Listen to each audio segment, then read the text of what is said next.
కానీ ఒక అలజడి సృష్టించి ఓట్ల కోసం దుర్మార్గంగా కష్టపడి పనిచేస్తున్న మన కుటుంబ ప్రభుత్వాన్ని అభివృద్ధి జరగనివ్వకుండా, పెట్టుబడులు రానివ్వకుండా, ఉద్యోగ అవకాశాలు చెడగొట్టే విధంగా వీళ్ళు చేస్తున్న కుట్రని దయచేసి ప్రజలందరూ కూడా గమనించాలి.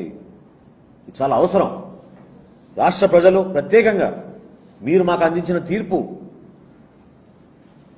అద్భుతమైన మెజారిటీలు ప్రతి నియోజకవర్గంలో ఏ విధంగా కసితోటి మీరు నిలబడ్డారో ఆ రోజున, ఆ రోజులు మర్చిపోబాకండి. అందరం కలిసి పనిచేద్దాం, ఒకే ఆలోచనతో పనిచేద్దాం. భారతదేశంలో ఆంధ్రప్రదేశ్ ఉన్నత స్థాయికి తీసుకెళ్లాలి.